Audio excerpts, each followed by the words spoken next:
ఏ చెప్పుడు మాటలు విన్నాడో అంటుంది. తోడ పుట్టిన దాని ప్రేమ లాంటి ప్రేమ ప్రపంచంలో ఇంకొకటి ఉండదు. వాళ్ళ కోరికలు కూడా చిన్ని చిన్ని కోరికలు, పెద్ద పెద్ద కోరికలు ఏం కోరరు. ఏదో కొడుక్కి పెళ్లి నిర్ణయం చేశాడు అనుకోండి తండ్రి, ఏ ఆడపిల్ల నాన్నగారండి నాకు బంగారపు తొడుగు చేయించండి అని అడగదు. నాన్నగారండి పెళ్లిలో అన్నయ్య వెనక నేనే కూర్చుంటానే అంటుంది. ఏమిటి వస్తుంది కూర్చుంటే? తోడ పుట్టింది అన్నయ్య వెనక కూర్చోవడంలో, అన్నయ్యకి బుగ్గ చుక్క పెట్టడంలో, అన్నయ్యకి కళ్యాణ తిలకం పెట్టడంలో ఆ అమ్మాయికి పెద్ద తృప్తి. చెల్లెలి మనసు అంత సౌహార్ద్రతతో ఉంటుంది. అందుకే పోతన గారు ఆ పద్యాన్ని అంత అందంగా రచన చేశారు. రుక్మి దుర్మార్గుడన్న మాట వాడకుండా బాలికలందరూ కృష్ణునకు బాలికనిత్తుమటంచు సేముషీ సింధువులై విచారముల్ చేయగా వారల నడ్డు పెట్టి దుస్సంధుడు రుక్మి కృష్ణునిడ చాలా విరోధము చేసి మత్త పుష్పంధియవేణి నిత్తు శిశుపాలున కంచుతలంచనంధుడై. మత్త పుష్పంధియవేణి నిత్తు అన్నారు. నల్ల తుమ్మెదల బారు వంటి జడ కలిగినటువంటి, జుత్తు కలిగినటువంటి, కబరీబంధం కలిగినటువంటి రుక్మిణీదేవిని తీసుకెళ్లి శిశుపాలుడికి ఇస్తానంటున్నాడు. ఏమిటి దానికి సంబంధం ఏమైనా ఉందా? రుక్మిణీదేవినికి ఇస్తానన్నాడంటే సరిపోదు. నల్ల తుమ్మెదల బారు వంటి జడ ఉన్నటువంటి కేశపాశమున్న రుక్మిణీదేవిని తీసుకెళ్ళి ఆ శిశుపాలుడికి ఇచ్చి వివాహం చేస్తానంటున్నాడు. అందుకుని చెడ్డవాడు. ఏమైనా అర్థం ఉందా దానికి?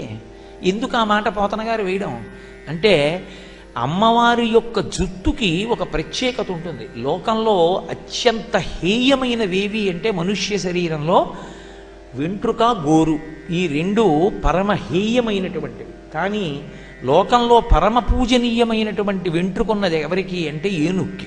అలాగని దేవాలయాల్లో ఏనుగుల వెంట్రుకలు పీక్కు రాకూడదు.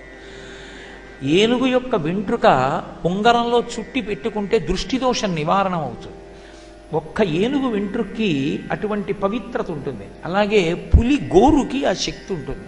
పులిగోరు తేజస్సుని నిలబెడుతుంది, దృష్టిదోషాన్ని హరిస్తుంది. అందుకే పులి గోరు మెళ్ళో వేసుకుంటారు. అంటే నా ఉద్దేశం పులుల గోళ్ళు పీకమని, ఏనుగుల వెంట్రుకలు పీకమని కాదు, నేను శాస్త్రం వరకే చెప్పానంతే. కాబట్టి అమ్మవారి యొక్క జుత్తుని పొగడడం ఎందుకు అంటే, అమ్మవారి జుత్తుకొక్కదానికే ఒక లక్షణం ఉంది. శంకరాచార్యుల వారు సౌందర్యలహరి చేస్తూ రహస్యం చెప్తారు. ధునోతుధ్వాంతం నస్తులిత దళితేందీవరవనం ఘనస్నిగ్ధశ్లక్షణం చికురనికురంబం తవ శివే యదీయం సౌరభ్యం సహజముపలబ్ధం సుమనసో వసంతస్మిన్ మన్యే వలమధన వాటీ విటపినాం అంటారు. అమ్మవారి యొక్క నల్లటి కబరీబంధాన్ని ధ్యానంలో ఎవరైనా ఒక్కసారి దర్శనం చేశారనుకోండి అంతే. అందుకే శ్లోకానికి ఫలశ్రుతి చివల చెప్పాలి. ఆ శ్లోకానికి ఫలశ్రుతితో మొదలుపెట్టారు. ధునోతుధ్వాంతం, అజ్ఞానపు చీకట్లు విచ్చిపోతాయి. నల్లటి జుత్తు చూస్తే నల్లటి అజ్ఞానపు చీకటి ఎలా విచ్చిపోతుంది? ధ్యానం చేసి చూడండి తెలుస్తుంది. అమ్మవారి కబరీబంధం చూడడం అంత గొప్పది ధ్యానంలో. కానీ మీకు ఏ మూర్తి యొక్క కబరీబంధం కనపడదు. ఎందుకంటే కరచరణాదులతో ఉన్నటువంటి మూర్తి వెనక్కి వెళ్ళి చూడడం కుదరదు. కాబట్టి ఒక్క ధ్యానంలోనే చూడాలి. ధ్యానంలో చూడడానికి అమ్మవారి జుత్తు ఎలా ఉంటుందో శంకరాచార్యుల వారు వర్ణించారు. అలా ధ్యానం చేసి అందరూ అటువంటి వైభవాన్ని పొందుతారని. అమ్మవారి జుత్తు గురించి విన్నంత మాత్రం చేత భర్తకొచ్చేటటువంటి ఆపద తొలగుతుంది. అంత గొప్పది అమ్మవారి కబరీబంధాన్ని దర్శనం చేయడం. కాబట్టి ఆ తల్లి మత్త పుష్పంధియవేణి, ఆమె నల్ల తుమ్మెదల బారు వంటి జుత్తుంది. తోడబుట్టినటువంటి వాడు రుక్మి. ప్రతిరోజు రుక్మిణీదేవి జుత్తు చూస్తున్నాడు. అజ్ఞానమన్న చీకటి విచ్చిపోయి ఆవిడెవరో అర్థం కావద్దు, ఆవిడ్ని కృష్ణ పరమాత్మకి ఇచ్చి వివాహం చెయ్యొద్దు, వద్దు అని శిశుపాలుడికి ఇచ్చి పెళ్లి చేస్తున్నానంటే వాడు ఎంత అజ్ఞానంలో ఉన్నవాడు. అమ్మవారి కబరీబంధం చూసినా వాడి యొక్క అజ్ఞానం పోవట్లేదంటే జన్మజన్మాంతరాలుగా ఎంత అజ్ఞానం ఉన్నవాడు. ఇది చెప్పడానికి పోతన గారు అంత అద్భుత ప్రయోగం చేశారు. కాబట్టి మత్త పుష్పంధియవేణి నిత్తు శిశుపాలున కంచు తలంచనంధుడై. ఇందులో చమత్కారం ఏమిటంటే, అసలు వివాహాన్ని నిర్ణయించవలసిన వాడెవరు? తండ్రి నిర్ణయించాలి. తండ్రి ఎవరిని సంప్రదించి నిర్ణయించాలి?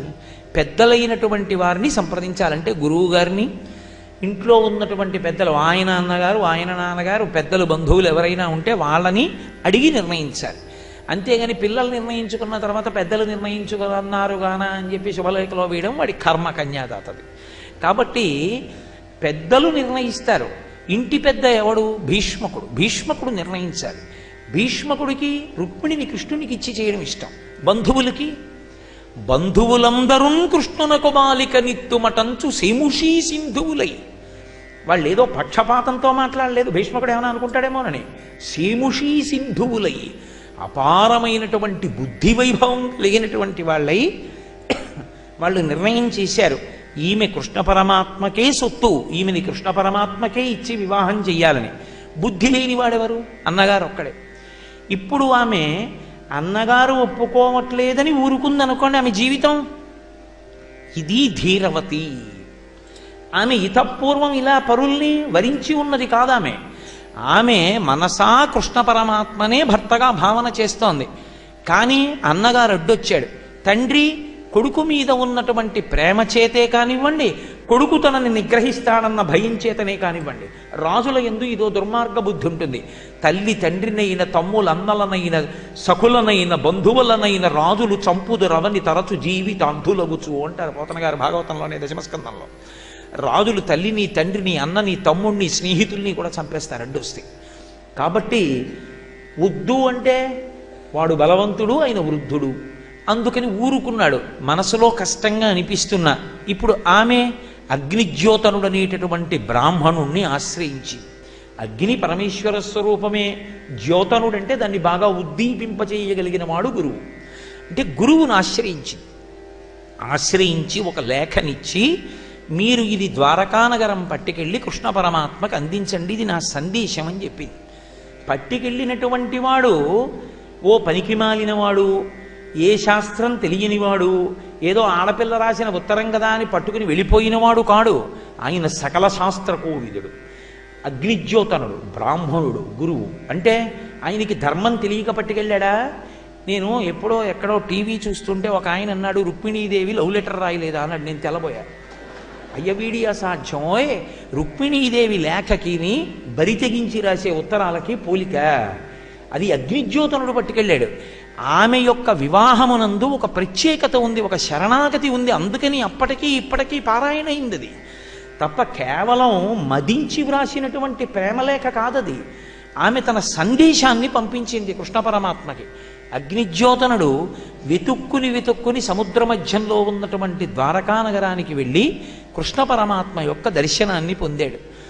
కృష్ణ పరమాత్మ సువర్ణ సింహాసనం మీద కూర్చుని ఉన్నవాడు దిగ్గున కిందకి దిగి పరుగున ఎదురొచ్చి బ్రాహ్మణుడికి స్వాగతం పలికి, తాను కూర్చున్న ఆసనం మీద కూర్చోపెట్టి కాళ్ళు కడిగి అర్ఘ్యపాద్యాదులిచ్చి ఆ తీర్థం తన తల మీద ప్రోక్షించుకుని షడ్రసోపేతమైనటువంటి భోజనం పెట్టి, ఏమయ్యా, ఏమీ కోరకుండా దొరికిన దానితో తృప్తిగా జీవించేటటువంటి బ్రాహ్మణుడు ఎక్కడుంటాడో అటువంటి బ్రాహ్మణుడి కాళ్ళు కడిగిన నీళ్లు నేను నా కిరీటం మీద చల్లుకుంటుంటా ప్రతిరోజు. అందుకే దేవీ భాగవతంలో వ్యాసుడు ఒక మాట అంటాడు, యతీనాం భూషణం జ్ఞానం సంతోషో హి ద్విజన్మనాం ఉద్యమం శత్రుహననం భూషణం భూతిమిచ్చతాం. యతీనాం భూషణం జ్ఞానం. సన్యాసికి ఏది ఆభరణము? సన్యాసి ఆభరణాలు పెట్టుకోకూడదు. ఏది ఆభరణం అంటే జ్ఞానం ఒక్కటే ఆయనకి ఆభరణం. యతీనాం భూషణం జ్ఞానం సంతోషో హి ద్విజన్మనాం. బ్రాహ్మణ జన్మ ఎత్తినటువంటి వాడికి ఉండవలసిన లక్షణం ఏమిటంటే, నేను ఇది చేయిస్తే నాకు ఎంత వస్తుందని ఆలోచించిన వాడు కపట బ్రాహ్మణుడు. ఎంత ప్రతిఫలం వస్తుందని ఆలోచించి చేయించకూడదు. చేసేటటువంటి పనులు డబ్బుతో ముడిపడి ఉండకూడదు. ఉదారుడై చేయించాలి. నేను వేదం చదువుకున్నాను, నేను మంత్రం చదువుకున్నాను, వాడికి శ్రేయస్సు నేను కల్పిస్తాను ఈశ్వరుణ్ణి ప్రార్థన చేసి. ఓ చదువుకున్నవాడు నిరక్షరాస్యుడికి ఓ కలెక్టర్ గారిని ఉద్దేశించి 2 ఎకరాల బంజరు భూమి ఇమ్మని ఎలా అయితే దరఖాస్తు వ్రాసి పెడతాడో, అలా దేవతల అనుగ్రహం దరిద్రుడి మీద కురిపించడానికి బ్రాహ్మణుడు మధ్యవర్తి కావాలి. అంతేగాని ప్రతిదానికి డబ్బు కోసం అర్రులు చాచినవాడు బ్రాహ్మణుడు కాడు. కాబట్టి దొరికిన దానితో, ఏది దొరకనివ్వండి, దాంతో ఇంతకన్నా నాకేం కావాలి అంటూ బ్రతికిన వాడెవడో వాడు పూర్ణమైనటువంటి బ్రాహ్మణుడు.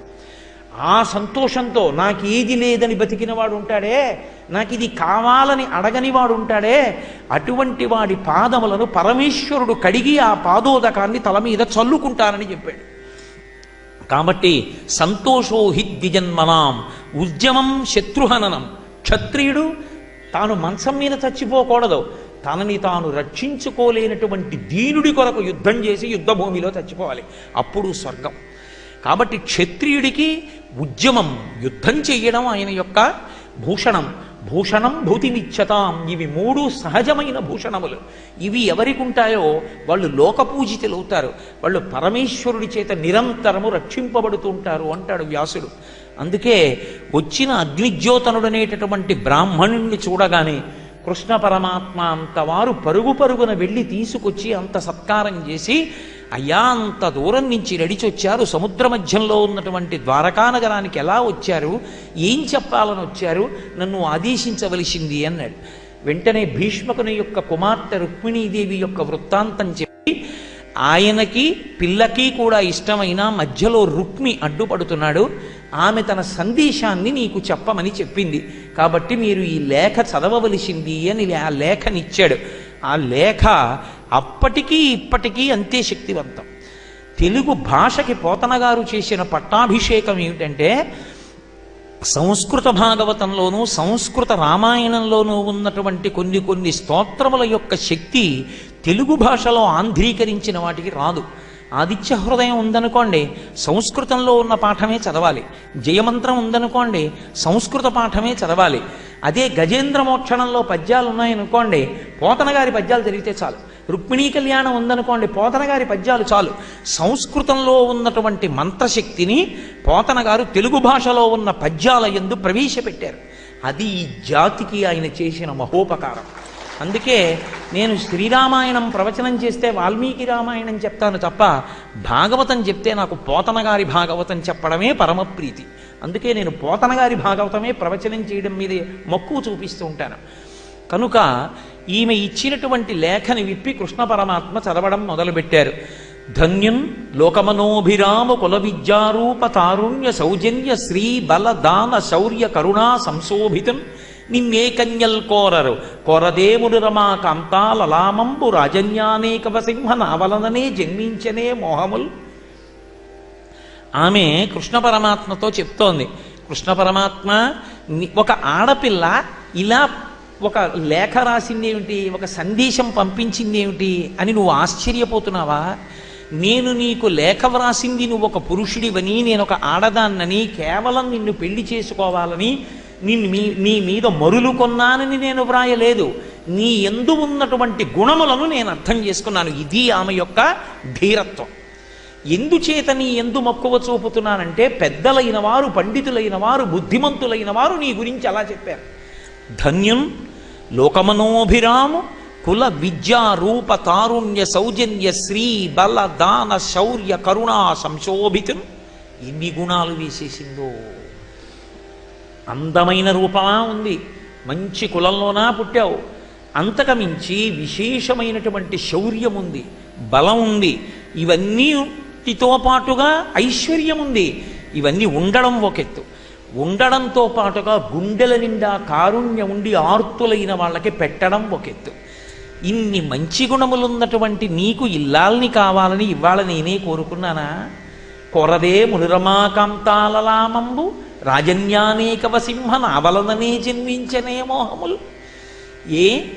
ఇవాళ నువ్వు కృష్ణ పరమాత్మగా ఉన్నావు.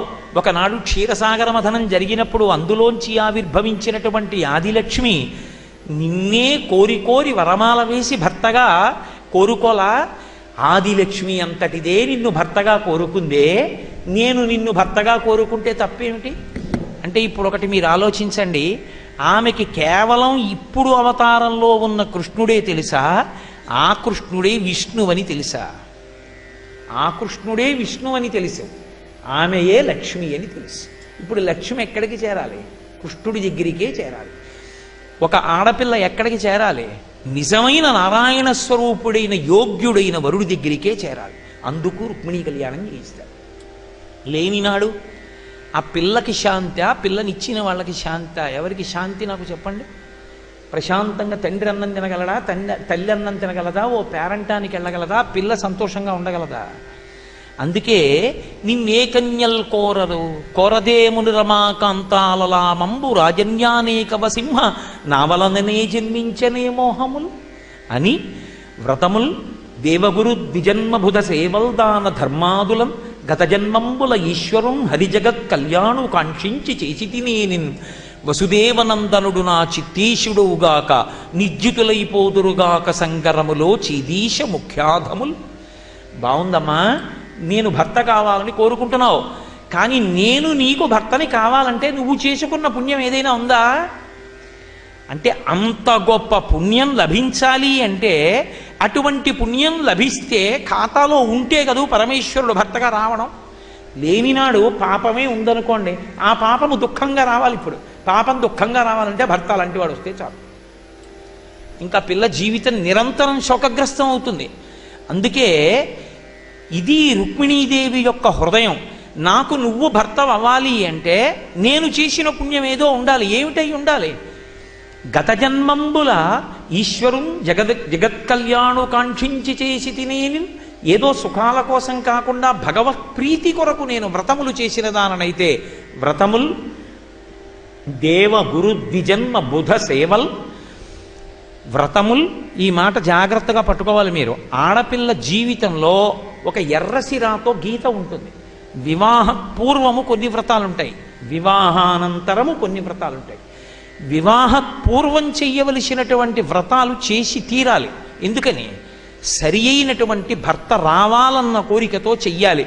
ఆ చేసిన వ్రతముల వలన ప్రీతి చెందిన పరమేశ్వరుడు గత జన్మలలో చేసిన పాపానికి ఫలితంగా దుర్మార్గుడైన భర్త ఈ జన్మలో రావలసి ఉంది అని బ్రహ్మగారు లలాటమునందు వ్రాసినప్పటికీ దానిని తుడిచి యోగ్యుడైన వరుడు వచ్చేటట్టు శాసనం చెయ్యగలిగిన శక్తి ఆయనకుంది కనుక అందుకని తల్లిదండ్రులు వ్రతం చేయిస్తారు. అందుకు రుక్మిణీ కళ్యాణం చేయిస్తారు. చేయించకుండా కన్యాదానం ఎలా చేసేస్తావు? ఎలా చూసేస్తావు సంబంధం? ఆడపిల్ల ఏమనుకుంటున్నావు? రేపొద్దున్న పిల్ల ఆనందం. కాబట్టి వ్రతముల్ దేవ గురు ద్విజన్మ బుధ సేవల్. దేవతల యొక్క సేవ చేయాలి. దేవతల యొక్క సేవ అంటే ఒక్కొక్క ఆడపిల్ల చేసినటువంటి సేవ ఎటువంటి ఫలితాన్ని ఇస్తుంది అంటే ఊహించడం కష్టం. ఇవాళ ఆంధ్రదేశంలో పర్యటిస్తున్నటువంటి శృంగగిరి పీఠాధిపత్యం వహించినటువంటి భారతీ తీర్థ మహాస్వామి వారి తల్లిగారు తెలిసో తెలియకో ప్రతిరోజు వాళ్ళ నాన్నగారి చెయ్యి పట్టుకుని కోటప్ప కొండెక్కి దక్షిణామూర్తి దర్శనం చేశారు కొన్నేళ్ల పాటు. అలా దక్షిణామూర్తి దర్శనం చేసిన ఫలితం ఏమైంది? దక్షిణామూర్తి స్వరూపుడై జగద్గురు అయినటువంటి వ్యక్తి శంకర భగవత్పాదుల యొక్క పరంపరలో సార్వభౌమ పీఠమైన శృంగగిరికి 36వ పీఠాధిపతి ఆమె కడుపున పుట్టారు. కాబట్టి చేసిన పుణ్యం ఎక్కడికి పోతుంది? తండ్రి పూజ చేసుకుంటున్నాడు. ఒక ఆడపిల్ల నిద్రలేచి పోని పెద్ద పెద్ద సేవలు చెయ్యక్కర్లేదు, దేవతలు ఉన్నారా లేరా, భగవంతుడు ఉన్నాడా లేడా పక్కన పెట్టండి, మీ నాన్నగారేగా పూజ చేసుకుంటున్నారు. పరమ ప్రేమతో మీ నాన్నగారి కోసం వారానికి ఒక్కరోజు పూజా మందిరం కాసిన నీళ్లు చల్లి తుడిచి ఓ ముగ్గు వేయడానికి ఏమిటి కష్టం? తండ్రి సంతోషిస్తాడు. తండ్రి మయస్కరాయచ, కళ్ళ ముందు కనపడేటటువంటి పరమేశ్వరుడు. నా కూతురు ఎంత బాగా వేసిందో ముగ్గు, పూజగా తుడిచిపెట్టావా నాన్న నా కోసం, పూజా సంబారాలన్నీ కడిగావా, అమ్మాయి ఎంత చేశావురా అని బొగ్గలు పునికి పూజ చేసుకుని మురిసిపోతాడు. తండ్రి నా కూతురు సంతోషంగా ఉండేటట్టుగా అల్లుణ్ణి కటాక్షించని అడుగుతాడు. కాబట్టి వ్రతములు దేవ గురు, గురువుగారి ఇంటికి వచ్చినప్పుడు గురువుగారికి ప్రయత్నపూర్వకంగా కూతురుతో కలిపి సేవ చెయ్యాలి. తండ్రి ధర్మం చేసేటప్పుడు కొడుకుని దగ్గర పెట్టుకోవాలి. తల్లి పెద్దల సేవ చేసేటప్పుడు కూతుర్ని దగ్గర పెట్టుకోవాలి. ఎందుకని ఆ సేవా ఫలితమే రేపు పొద్దున్న గొప్ప అనుగ్రహాన్ని కటాక్షిస్తుంది. మీరు నారదుడి వృత్తాంతం విన్నారుగా. గురు ద్విజన్మ వచ్చినటువంటి శాస్త్రం చదువుకున్నటువంటి సద్బ్రాహ్మణుల యొక్క సేవ. వాళ్ళు ఊరికే రమ్మంటే వస్తారా? సేవ చేయించుకోవడానికి వస్తారా ఇంటికి? వాళ్ళకేం పని పాడు లేకొస్తారా? వాళ్ళకేం అలాంటి పిచ్చి కోరికలు ఏమి ఉండవు. వాడి ఇంట్లో వాడి కూర్చుని వాడి జపం చేసుకుని వాడికి గ్రంథపఠనం చేసుకోవడం మహాసంతోషం. కానీ ఎందుకు వస్తాడు? ఈశ్వర అజ్ఞ కొద్దీ వస్తాడు. ఊరకరారు మహాత్ములు వారథముల ఇండ్ల కడకు వచ్చుటలెల్లం కారణము మంగళములకు, మీరొచ్చుట శుభము మాకు నిజము మహాత్మా అంటాడు గర్గుడు. ఆయన ఇంటికొచ్చి కూర్చుని మంచినీళ్లు తాగి వెళ్ళిపోయినందుకు సింహాసనంలో ఉన్న ఈశ్వరుడు పొంగిపోతాడు. ఒరే నన్ను నమ్ముకున్న వాడికి మంచినీళ్ళు ఇచ్చావురా, వాడికి అన్నం పెట్టావురా, ఇంకింతకన్నా ఏం కావాలరా, నీకు ఇచ్చేస్తానంతే అభ్యున్నత అంటే. కాబట్టి ద్విజన్మ బుధులంటే పండితులు. పండితులంటే పద్యాలు వచ్చిన వాళ్ళని కాదు, పండాహ అంటే జ్ఞానము కలిగినటువంటి వాళ్ళు, భగవద్భక్తి కలిగినటువంటి వాళ్ళ సేవ.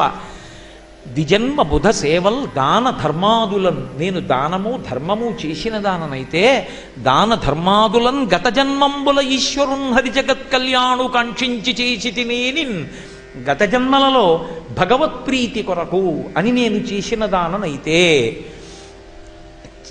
అలా చేస్తే వసుదేవనందనుడు నా చిత్తేశుడవుగాక, వసుదేవుని యొక్క కుమారుడైన శ్రీకృష్ణ పరమాత్మ నాకు భర్త ఎగుగాక. ఎక్కడైనా అందులో వ్యామోహం కానీ, ఆమె యొక్క ఆ అర్థం పర్థం లేనటువంటి ఆ ఆభిజాత్యం కానీ, ఆ కామంతో కూడుకున్నటువంటి ఉత్తరం కానీ అది అయి ఉన్నదా? వసుదేవనందనుడు నా చిత్తేశుడవుగాక, నిర్జితులైపోదురుగాక సంగరములో చేదీశ ముఖ్యాధముల్. ఈ లేఖ అంత శక్తివంతం ఎందుకైపోయిందంటే, పెళ్లి కాని ఆడపిల్లలకే కాదు, అసలు ఈ లోకంలో ఉన్న మనందరం కన్యామునులమే. నాతో కలిపి, మిమ్మల్ని నేను అంటలేదు, మనందరం కన్యలమే. అదేమిటండి మీ అఘాయిత్యం, ఇంతమంది పెళ్ళిళ్ళు అయిపోయామంటారేమో. కన్యా అంటే అర్థం ఏమిటి? ఇంకా భర్తని పొందనిది అని గుర్తు. లోకంలో అందరికీ భర్త ఎవరు? పరమేశ్వరుడు ఒక్కడే. పతిం విశ్వస్యాత్మేశ్వరగం శాశ్వతగం శివమచ్యుతం, ఆయన ఒక్కడే పతి. ఆయనని చేరడానికి గతి మనం ప్రయాణం చెయ్యాలి. ఆ పతిని పొందడానికి మనందరం కన్యకామునులమైతే మనకు అడ్డొస్తున్నది ఏది? భగవంతుణ్ణి నమ్మాలి, భగవంతుణ్ణి పూజించాలి, ప్రార్థన చెయ్యాలని కోరుకోని వాళ్ళు ఎవరు? మరి ఎందుకు భగవంతుని వైపు చిత్తశుద్ధితో ఉండలేకపోతున్నారు? ధ్యానం చేద్దామంటే ఏదో కనపడుతుంది, పూజ కూర్చుంటే ఏవో గుర్తొస్తాయి, ఎప్పుడూ చిత్తం నిలబడదు. నిలబడకపోవడానికి కారణం మనసు యొక్క చాంచల్యము, ఇంద్రియముల యొక్క స్వైర విహారము. వీటిని అరికట్టాలంటే ఇవి ఎవరిచ్చాడో వాడితో చెప్పాలి. అవి శత్రువులు నిన్ను భగవంతుడి వైపుకి వెళ్ళనివ్వట్లేదని నువ్వు గుర్తుపడితే చాలు. చాలా బాగుందండి, కళ్ళు టీవీని చూస్తున్నాయి, చెయ్యి రిమోట్ నొక్కుతోంది, ఎంత సంతోషంగా ఉందో అనుకున్న వాడికి ఇంద్రియాలు శత్రువులు కావు. అమ్మో వీటి ఉద్ధతి పడలేకపోతున్నాను, ఈ మనసుతో పడలేకపోతున్నాను, ఎప్పుడు లౌకికం ఉంటుంది, ఓ గుడికి వెళ్ళనివ్వదు, ఓ గోపురానికి వెళ్ళనివ్వదు, ఓ ప్రవచనం విన్నవదు, ఓ భాగవతం చదువుకోనివ్వదు. అబ్బా ఎందుకులే అంటుంది, పుస్తకం తీసేటప్పటికి టీవీ మాత్రం ఎన్ని గంటలైనా చూస్తుంది. ఎలా అంటే ఆ మాట చెప్పవలసింది నాకు కాదు, ఈశ్వరుడికి చెప్పాలి.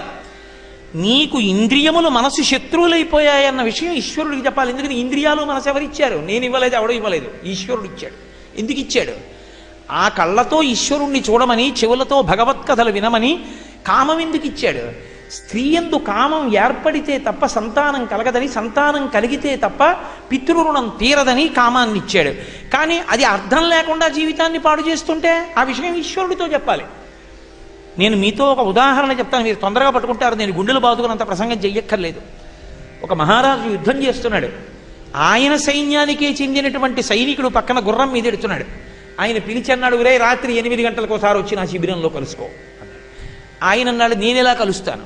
మంత్రులు ఉంటారు, సామంతులు ఉంటారు, పెద్ద పెద్ద దండనాథులు ఉంటారు, వీళ్ళందరూ ముందు దర్శనానికి వస్తారు. నేను సామాన్య భటుడిని, నన్నెందుకు పంపిస్తారు? 8 గంటలకు రమ్మంటే నేను ఎక్కడ రాను? రేపు పొద్దున నువ్వు రాలేదన్న తల తీసేస్తే అన్నాడు. వెంటనే మహారాజు ఏనుగు మీద కూర్చున్నవాడు ఉత్తరీయానికి ఉన్న ముడి విప్పి ఓ ఉంగరాన్ని ఇలా విసిరాడు. ఇది ఎవరికి చూపించక్కర్లా, ఇది పట్టుకు తిరుగలా, నిన్ను వాళ్ళే తీసుకొచ్చేస్తారు. పావుతో 8కి రా, 8ంటికి నా ముందుంటావు. ఇలా చూశాడు. శత్రురాజు ఉంగరం. అయ్య బాబోయ్ అన్నాడు. అలా ఉంచుకో అన్నాడు. రాత్రి 7:45 అయింది. అక్కడికి వెళ్ళి ఆ ఉంగరం పట్టుకుని అటు ఇటు తిరుగుతున్నాడు. ఎందుకురా నువ్వు ఇక్కడ తిరుగుతున్నావు అని దగ్గరికి వచ్చి చూశారు, శత్రురాజు ఉంగరం ఉంది. అమ్మ బాబోయ్ వీడెవడో వాళ్ళతో కుమ్మక్కైపోయాడు. గబగబా ముందు రాజుగారి దగ్గరికి తీసుకెళ్లారు. సమయం 8. మహారాజా వీడు శత్రురాజు ఉంగరంతో తిరుగుతున్నాడు, మీరందరూ బయటికి వెళ్ళండి, నేను మాట్లాడతానని. ఒరే అందుకే తొందరగా నా ఉంగరం ఇస్తే, నా ఉంగరం ఉన్నవాళ్ళు చాలామంది ఉన్నారు. శత్రురాజు ఉంగరం ఉన్నవాడి నువ్వు ఒక్కడివి ఎలా వచ్చేసావు 8ంటికి, అందుకే అది ఇచ్చాను నీకు అన్నాడు. ఇంద్రియములు మనసు శత్రువులై పాడు చేస్తున్నాయన్న విషయాన్ని తెలుసుకుని ఈశ్వరుడికి చెప్పడం శరణాగతి. అది రుక్మిణీదేవే కాదు, మనందరం కూడా కన్యలం కాబట్టి మనమేం అదే చెప్పాలి భగవంతుడికి. అందుకే రుక్మిణీ కళ్యాణంలో పద్యాలు అంత శక్తివంతములయ్యాయి, నిత్యపారాయణ యోగ్యములయ్యాయి. అందుకే ప్రతిరోజు చదువుతారు పెద్దలు వీటిని. కాబట్టి వ్రతముల్ దేవగురుద్విజన్మ బుధసేవల్ దానధర్మాదులన్ గత జన్మంబుల ఈశ్వరున్ హరిజగత్ కళ్యాణు కాంక్షించి చేసి తినేనిన్ వసుదేవనందనుడు నా చిత్తేశుడవుగాక నిద్యుతులైపోదురుగాక సంగరములో చేదీశ ముఖ్యాదముల్. ఆమెకి శిశుపాలుడు అండం కూడా ఇష్టం ఉండదు. చేదీశ అంది. చేది రాజ్యాన్ని పరిపాలించేటటువంటి ఆ దుర్మార్గుడు ఉన్నాడే, అధముడు అంటే ఎవరు? శిశుపాలుడు. ఆయన పరిపాలిస్తున్న రాజ్యం పేరు చెప్పింది, పేరు కూడా ఎత్తదు. ఎందుకని? అంత అసహ్యం ఆ పేరు చెప్పాలన్న ఆవిడికి. వాడిని తీసుకొచ్చి వీడికి ఇచ్చి పెళ్లి చేస్తారంటాడు రుక్మి. ఏమైనా అర్థం ఉందా? చేదీశ ముఖ్యాధముల్ అంకిలి చెప్పలేదు చతురంగ బలంబులతోడ నిల్లియో పంకజనాభ శిశుపాల జరాతుతలన్ వధించి నా వంకకు వచ్చి రాక్షస వివాహమునన్ భవదీయ శౌర్యమే అంకువచేచి కృష్ణ పురుషోత్తమ చేకుని పొమ్ము వచ్చేదన్. ఆమె వివాహానికి అష్టవిధ వివాహాల్లో మార్గం చెప్పింది. మా నాన్నగారు మంత్రపురస్సరంగా కన్యాదానం చేయడానికి మా అన్నయ్య ఒప్పుకోడు. రాక్షస వివాహంలో నన్ను తీసుకెళ్ళు అంటే బలవంతంగా నన్ను తీసుకెళ్ళిపో. ఎందుకు తీసుకెళ్ళాలి నిన్ను అంటే, నీ యందు నాకున్నటువంటి భక్తి ఎటువంటిది, భక్తురాల్ని అనుగ్రహించవలసిన అవసరం నీకుంది కాబట్టి. నేను ఇటువంటి పుణ్యం ఉన్నదాన్నైతే నన్ను తీసుకెళ్ళు. ఎలా తీసుకెడతావు? అంకిలి చెప్పలేదు చతురంగ బలంబలతోట నెల్లియో పంకజనాభ. చతురంగ బలాలతో వచ్చి శిశుపాలాది దుర్మార్గుల్ని మట్టుపెట్టి రాక్షస వివాహంలో నన్ను తీసుకెళ్ళు. ఏమి నన్ను తీసుకెళ్ళు రాక్షస వివాహంలో నన్నెత్తుకుపోనంత వెంపర్లాడిపోతున్నావే, ఎందుకు నిన్నెత్తుకుపోవాలి అంటావేమో. ఏ నీ గుణంబులు కర్ణేంద్రియములు సోక దేహతాపంబులు తీరిపోవు, ఏ నీ శుభాకారమిక్షింపకందుల కకిలార్థ సంపదల్ కలుగుచుండు, ఏ నీల సన్నామమే ప్రొద్దు భక్తితో చింతింప బంధ సంతతులు వాయు, ఏ నీ చరణ సేవలే ప్రొద్దు చేసిన భువనోన్నతత్వంబు పొందగలుగు, అట్టి నీయందు నా చిత్త మనవరతము నచ్చియున్నది నీయాన నానలేదు, కరుణజూడుము కంసారి కలవిదారి శ్రీయుతాకారమాననీ చిత్తచోర. శ్రీయుతాకార, శ్రీకరమైనటువంటి రూపమున్నవాడా, ఎందుకు నన్ను తీసుకెళ్ళమని అడుగుతున్నానో తెలుసా? దానికి కారణం ఏమిటంటే, ఏనీ గుణంబులు కర్ణేంద్రియములు సోక దేహతాపంబులు తీరిపోవు. కామంతో వ్రాసింది కాదు లేక, నీ గుణములను విన్నంత మాత్రం చేత దేహములకు కలిగినటువంటి తాపము పోతుంది. సంసార పంక నిర్మగ్నమై తాపంలో ఉన్నటువంటి వాళ్ళకి సంసార భ్రమణ పరితాపోపశమనం అంటారు శంకర భగవత్పాదులు. సంసార పరిభ్రమణము చేత కలిగినటువంటి తాపము భగవత్ కథాశ్రవణము చేత పోతుంది. మిగిలినవి చాలా కష్టం, కానీ భగవత్ కథ చాలా సులభం కథాశ్రవణం చేయడం. కాబట్టి ఏనీ గుణంబులు కర్ణేంద్రియములు సోక దేహతాపంబులు తీరిపోవు, ఏనీ శుభాకారమిక్షింపకందుల కకిలార్థ సంపదల్ కలుగుచుండు. ఇంద్రియాలలో అత్యంత శక్తివంతమైనది నేత్రం. అందుకే నాయక నయన దగ్గరగా ఉంటాయి మాటలు. ముందు కన్నెడుతుంది, వెళ్ళి చూస్తుంది, మనసులోకి లాక్కొస్తుంది వస్తువుని, వ్యామోహం ఏర్పడుతుంది, జీవితం భ్రంశమైపోతుంది. చూడకూడని దాన్ని వంక ఒక్కసారి చూసి దాని మీద పెంచుకున్న వ్యామోహం చాలు కిందకి లాగి అవతల పారేయడానికి. ఇంతటి మహాపతివ్రత సీతమ్మ బంగారు జింక మీద కించెత్ వ్యామోహం పెంచుకున్నందుకు రామాయణం ఏమైపోయింది? కొత్తగా సుందరకాండ వచ్చింది, లేకపోతే లేనేలేదు సుందరకాండ యుద్ధకాండ అయిపోయింది, పట్టాభిషేకం అయిపోతుంది. కథ నడవాలి కాబట్టి అనుకోండి, అది వేరు విషయం. ఇప్పుడు రామాయణం మీద పరిశీలనం ఎందుకు కానీ. కాబట్టి కన్ను ముందు నడుస్తుంది, కన్ను ముందు నడిచి అక్కర్లేని విషయాలన్నిటి వంక చూసి తమకాన్ని పొందుతుంది. అదే కన్ను భగవంతుని వంక చూసి మురిసిపోవడం దానికి అలవాటైందనుకోండి.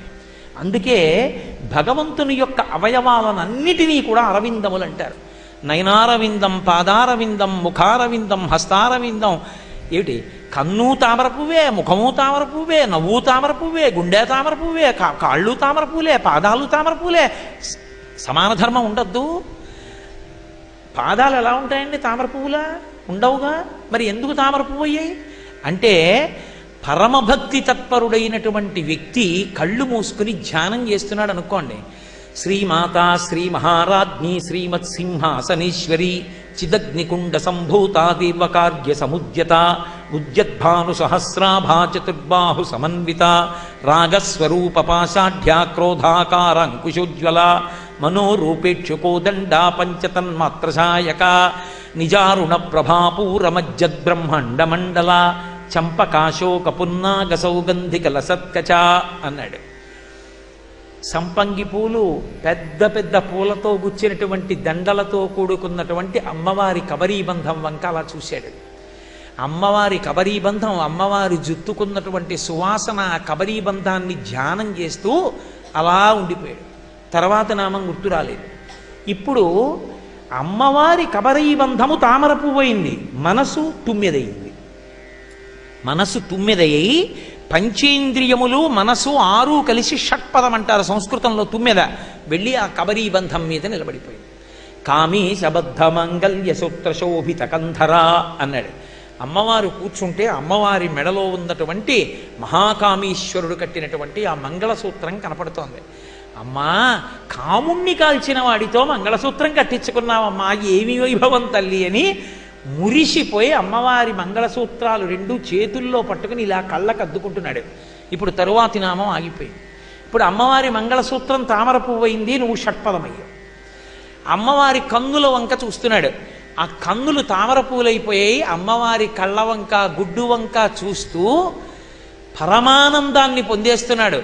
ఎంత ఆనందపడిపోతున్నాడో ఆ కదులుతున్న కళ్ళు చూస్తూ కామాక్షి పరదేవత మూర్తి జ్ఞాపకానికి వస్తూ పొంగిపోతున్నాడు. ఇప్పుడు మనసు షట్పదమైంది, కన్ను తామర పువ్వయింది. అందుకే భగవంతుని అవయవములన్నీ అరవిందములు, మన యొక్క మనసు షట్పదము. ఇది వెళ్ళి దాని మీద వాలి అందులో ఉండేటటువంటి అందాన్ని గ్రోలుతూ ఉండాలి నిశ్శబ్దంగా. ధ్యానమునందు అలా నిలబడగలగాలి. అలా నిలబడగలిగినటువంటి వాడెవరో వాడు తరిస్తాడు. అందుకని అంతర్ముఖ సమారాధ్య బహిర్ముఖ సుదుర్లభ. గుళ్ళ చుట్టూ గోపురాల చుట్టూ ఎన్నాళ్ళు తిరుగుతావు?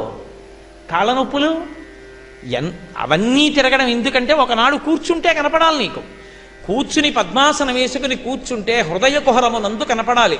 కనపడినటువంటి ఆ మూర్తి యందు నీ మనసు మగ్నమైపోయి ఆనందధారలు కారిపోతే ఆనాడు జీవితానికి సాఫల్యం. తప్ప ఎంతకాలం లోకంలో తిరుగుతూ ఆనందం అనుభవిస్తావు? సాధ్యమా అది?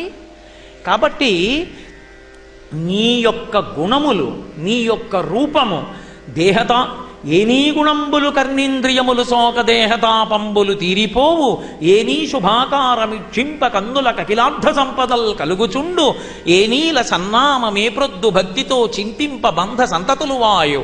భగవంతుడి యొక్క నామం ఒక్కటి పలికితే చాలు. ఈశ్వరుడి నామం మనుష్యుడొక్కడే పలకగలడు. 84 లక్షల జీవరాశుల్లో మిగిలిన ఏ ప్రాణి పలకదు. ఒక్క భగవన్నామం పలికినందుకు భగవంతుణ్ణి చేరిపోతాడు. అందుకు కదు గోపరాజు గారు హరుణకో విభీషణన కద్రిజకున్ తిరుమంత్రరాజమై కరికిన హల్యకున్ ద్రుపదకంజకునర్తి హరించు చుట్టమై బరగిన ఎట్టిని పతితపావన నామము నాదు జిక్వపై నిరంతరము నటింపచేయుమిక దశరథి కరుణాపయోనిధి అని అడుగుతాడు. ఈశ్వరా, నీ నామం నా చేత పలికించవయా అంటాడు. నేను పలుకుతానంటే కుదురుతుందా? పవి పుష్పంబగు అగ్ని మంచకు వాకూపారం భూమిస్థలంబగు శత్రుండతిమిత్రుడో విషము దివ్యాహారమౌ నిన్నగా అవనీ మండలిలో పలం శివ శివేచ్ఛాభాషణోల్లాసకిన్ శివానీ నామము సర్వవస్యకరమౌ శ్రీకాళహస్తీశ్వర అంటాడు ధూర్జటి. భగవన్నామము సర్వకాల సర్వావస్థల ఎందు అవసరము. ఓ మంత్రం చేయాలంటే అంగన్యాస కరన్యాసాలు ఉండాలి, మడిగట్టుకోవాలి. భగవన్నామం పలకడానికి శౌచాశౌచములతో సంబంధం లేదు. ఎక్కడ ఎప్పుడు ఎక్కడ ఎలా ఉన్నా భగవన్నామం చెప్పచ్చు. కాబట్టి నీ నామమును చెప్పినంత మాత్రం చేత భువనోన్నతత్వంబు పొందగలుగు. అంతకన్నా సంతోషం, అంతకన్నా ఆనందం జీవితంలో ఏముంటాయి? ఈశ్వరా, నీ పేరు పలకాలి, నీ మాటలు వినాలి, నీ రూపాన్ని నిరంతరం చూడాలి. అందుకు భార్యనవుతానంటున్నాను. నిన్ను సేవించాలనుకుంటున్నాను. భక్తురాలిగా అడుగుతోందా, కామంతో అడుగుతోందా రుక్మిణీదేవి? కాబట్టి ఏనీల సన్నామమే ప్రొద్దు భక్తితో తడవిన బంధసంతతులు వాయు అట్టి నీయందు నా చిత్తమనవరతము నచ్చియున్నది నీయాన ననలేదు కరుణ జూడుము కంసారి కలవిదారి శ్రీయుతాకార మానిని చిత్తచోర. మానిని చిత్తచోర అంటే ఆడవాళ్ళ యొక్క మనసుల్ని హరించేవాడు అని తాత్పర్యం తీసుకోకూడదు. ఇందాక చెప్పా కదా, మనందరం ఆడవాళ్ళమే, కన్యలమే. మనందరి మనసులు ఆయన వైపుకి తిరిగేటట్టు చెయ్యగలిగిన వాడు శరణాగతి చేస్తే. కాబట్టి అటువంటి పరమాత్మ నన్ను అనుగ్రహించు. శ్రీయుతమూర్తి ఓ పురుష సింహమా సింహము పాలి సొమ్ము గోమాయువు కోరు చందమున ఈ దురాత్ముడు చైత్యుడు నీ పదంబుజాయినైన నన్ను వడిదా కొనిపోయచరంచును నున్నవాడు అధమాధముండు ఎరుగడద్భుతమైన భవత్ప్రతాపమున్ అంతే. శ్రీయుతమూర్తి, శ్రీకరమైనటువంటి మూర్తిమంతమైనటువంటి వాడా, ఓ పురుష సింహమా, పురుషులలో సింహము వంటి వాడా, పురుషసింహమా సింహము పాలి సొమ్ము గోమాయువు కోరు చందమున. సింహం తిందామని అక్కడ పెట్టుకున్నటువంటి ఆహారాన్ని ఒక నక్క ఎత్తుకుపోవడానికి సిద్ధపడినట్టుగా నిన్ను చేరుకోవలసిన నన్ను తానెత్తుకుపోవడానికి శిశుపాలుడు సిద్ధపడ్డాడు. అటువంటి అధమాధముండి చీల్చి చెండాడి నన్ను నీదాన్ని చేసుకో. నేను నీదానను కాలేను, ప్రతిబంధకాలున్నాయి, నువ్వే నన్ను నీదాన్ని చేసుకో. ఎందుకని మళ్ళీ చెప్తోంది ఆవిడ కోరిక ఏమిటో. ప్రాణేశ నీమంజు భాషలు వినలేని కర్ణరంధ్రంబుల కలిమియేల, భువనమోహన నిన్ను పడగానగాలేని చక్షురింద్రియముల సత్వమేల, దైతనీయధరమృతంబానగాలేని జింహకు పలరుచి సిద్ధియేల, పురుషరత్నమ నిన్ను భోగింపగాలేని తనులతి వలని సౌందర్యమేల, నీరజాతనయన నీవనమాలిక గంధమబ్బలేని ఘ్రాణమేల, ధన్యచరిత నీకు దాస్యంబు చేయని జన్మమేల వెయ్యి జన్మములకు. ఏమి రచన చేశారో పోతనగారు మహానుభావుడు. ప్రాణేశ నీ మంజు భాషలు వినలేని కర్ణరంధ్రంబుల కలిమియేల. ప్రాణేశ్వర, మీ మంజు భాషలు వినలేని నాడు ఈ చెవులు ఉండి ప్రయోజనం ఏమిటి? అది ఆవిడ కోరుకున్నది. భువనమోహన నిన్ను పడగానగాలేని చక్షురింద్రియముల సత్వమేల. మీ రూపాన్ని ఆపాదమస్తకం చూడగలిగినటువంటి వైభవం పొందని నాడు ఈ కళ్ళు ఉండి మాత్రం ప్రయోజనం ఏమిటి? అలాగే పురుషరత్నమ నిన్ను భోగింపగాలేని తనులత వలని సౌందర్యమేల. ఓ పురుషరత్నమా, నువ్వు భోగించని నాడు ఈ తనులత వలన సౌందర్యం ఏముంటుంది? ఇంకా ఈ తను ఉంటే ఏమిటి, ఊడిపోతే ఏమిటి? తనులత వలని సౌందర్యమేల, నీరజాతనయన నీవనమాలిక గంధమబ్బలేని ఘ్రాణమేల. మీ మెడలో వేసుకున్నటువంటి వనమాల యొక్క వాసనలు చూడగలిగినటువంటి అదృష్టాన్ని నేను పొందలేకపోతే ఇంకా ఈ జన్మ ఎందుకు? ధన్యచరిత నీకు దాస్యంబు చేయని జన్మమేల వెయ్యి జన్మములకు. ఇన్ని జన్మలకైనా మీ దాస్యం చెయ్యని జన్మ ఎందుకు? అది పనికిమాలిన జన్మ. ఈ పద్యంలో ఆవిడ పంచభూతములను అంటే పృథివీ ఆపస్తేజోవాయురాకాశములతో కూడుకున్నటువంటి 5 తన్మాత్రలు శబ్ద స్పర్శ రస రూప గంధముల కొరకు 5టిని భగవత్పరం చేయడం కోసమని చెప్పి కన్ను, ముక్కు, చెవి, నాలుక, చర్మము ఈ 5 కూడా ఈశ్వర సేవయందు తరించి ప్రసాదంగా నిలబడాలని కోరుకుంది. ఈ ముక్కు ఎందుకు ఉండాలి? భగవంతుని యొక్క నిర్మాల్యాన్ని వాసన చూడ్డానికి ఉండాలి.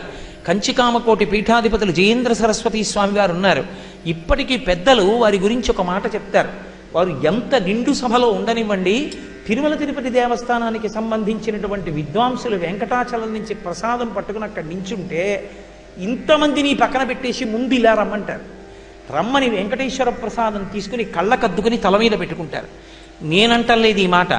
జయేంద్ర సరస్వతి స్వామి వారిలా ప్రసాదాన్ని ఆదరించగలిగినటువంటి వ్యక్తి వేరొకరు లేరని చెప్తారు పెద్దలు. ఇప్పటికే అంత భగవద్భక్తి. భగవంతుని యొక్క పాదముల మీద ఉన్న పువ్వు తీసుకుని దాని వాసన చూసి ఈశ్వరుడి పాదముల మీద పడినటువంటి పువ్వు ఎంత అదృష్టం పొందిందో. ఇంతసేపు ఆయన పాదముల మీద ఉందని కళ్ళకద్దుకుని వాసన చూసి తల మీద పెట్టుకోలేని జన్మ ముక్కెందుకు? ఈశ్వరుడికి నైవేద్యం చేసి ప్రసాదంగా తినకుండా కుక్క కలియబడినట్టు కలియబడి తినేసేదానికి నోరెందుకు?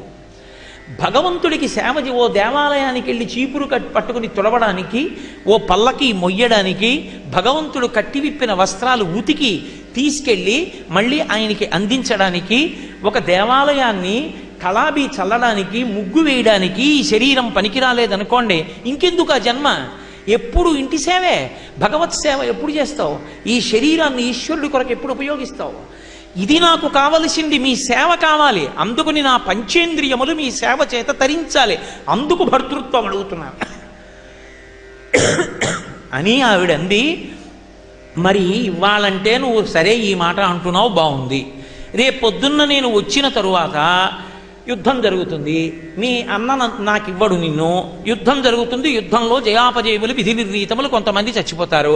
అప్పుడు బారుమని మా అన్నగారు చనిపోయాడు, ఏదో సైన్యం చచ్చిపోయింది, అయ్యో ఇంతమంది చచ్చిపోతారు అనుకోలేదు, మా నాన్న ఏడుస్తున్నాడు అయ్యో అని చెప్పి మళ్ళీ కళ్ళు దులుముకుంటే మరి ఎలా అంటావేమో కృష్ణ. ఎంత ధీరత్వంతో రాసిందో చూడండి. లోపలి సౌధంబులో వర్తింపగా నిన్ను తేవచ్చునేయట్లు తెత్తునేని కావలివారల గలబంధువుల చంపి కాని తారాదని కమలనయన భావించితేని ఒక ఉపాయంబు చెప్పెద.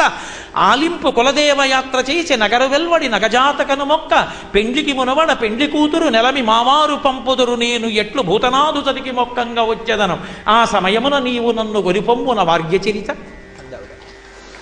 ఈశ్వర, మా ఇంట ఒక సంప్రదాయం ఉంది, పెళ్లి కూతుర్ని చేసినప్పుడు అంతఃపురంలోంచి పార్వతీ పరమేశ్వరుల యొక్క దేవాలయానికి పంపిస్తారు. అప్పుడు పక్కన ముత్తైదువులు ఉంటారు, వాళ్ళు ఏం యుద్ధాలు చేసేవాళ్ళు గారు, ఓ కొద్దిగా సైన్యం ఉంటుంది. నేను మౌనంగా వెళ్ళి పార్వతీదేవిని ఆరాధన చేసి నడిచి బయటికి వస్తాను. చటుక్కున రథం మీద వచ్చి నన్ను ఎత్తుకు వెళ్ళిపో, ఏ గొడవ ఉండదు. కాబట్టి మా వాళ్లతో యుద్ధము అక్కర్లేదు, ఎవరిని చంపక్కర్లేదు, నేను బాధపడక్కర్లేదు, నేను నీదాననవుతాను. ఇందులో మీరు ఒక విషయాన్ని బాగా గుర్తుపెట్టుకోవాలి. నేను నీదాననవుతాన్ని కాదు, నువ్వు నన్ను నీదాన్ని చేసుకోవాలి. అది శరణాగతి అంటే. నాకు ఆ శక్తి లేదు, నువ్వే నన్ను నీదాన్ని చేసుకోవాలి. శరణాగతి నడుస్తోంది పద్యాల్లో. ఎంత పట్టుదల, ధృతి అంటారు. నాకు నిన్ను సేవించాలన్న కోరిక ఎంత గట్టిగా ఉన్నదో తెలుసా అని ఆవిడంది. ఘనుల అగ్నీయతమో నివృత్తి కొరకై గౌరీషు మర్యాద యవ్వని పాదంబుజతోజమందుములు గన్వంచింతురో అట్టి నీ అనుకం విలసింపనేని వ్రతచర్యన్ వందజన్మంబులన్ నిన్నే చింతించుట ప్రాణముల్ విడచదన్ నికంబు ప్రాణేశ్వర. ఒకవేళ నువ్వు వచ్చి నన్ను నీదాన్ని చేసుకో